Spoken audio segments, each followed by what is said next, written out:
Let's have a look back at the highlights of our main race here in Zolder. It was Frans and Van Thor who started on pole position, but coming down into turn one, there was contact. The Bentley going into the Ferrari.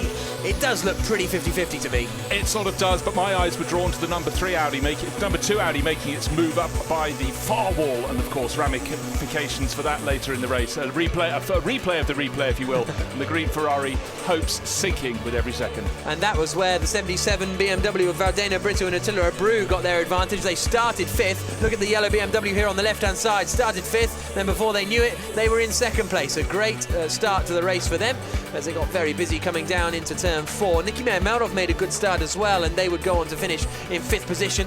Very busy further back. The Nissan pushed across the chicane. They could only recover the 10th place. Not the best of days for Dolby. There was all sorts of carnage going on for Stefano Telli, being pushed off down at the chicane, but he then got on a bit of a charge and made his way past the 55 car of Kevin Estre, who had to retire in the early stages, and it was an unhappy Marco Seefried. You don't think of German drivers gesticulating a lot, but certainly there was plenty of gesticulation from Paul Marco. He went to see the Bentley team on the pit wall, but then calmed down. But his race absolutely over. Very busy in the pit stops, and BMW were super quick. Yeah, they did a very good job there, but the Bentley team were able to get Buch and Abril out in 2nd position. And Christopher Mies was then later handed a drive-through penalty. It was a slow stop for the 2nd Bentley car, though.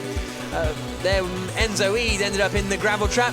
Not quite sure how, but it was a bad day for the number 2 car. It was. We wondered if he'd been doing something with the transponder. There'd been a message on the screen, but the team said it was just a spin. And I think Enzo's body language told you all you needed to know.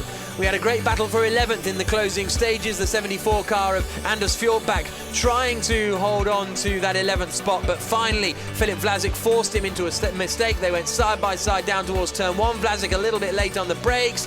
Anders Fjordbach tried to get back, wasn't quite able to, and it was an 11th place finish at the end for Philip Vlasic. But up at the front, it was Laurens Van Thor and Robin Freins who took victory in Zolder, their first victory here in Zolder and their 4th in a row in the championship. They extend their advantage at the top.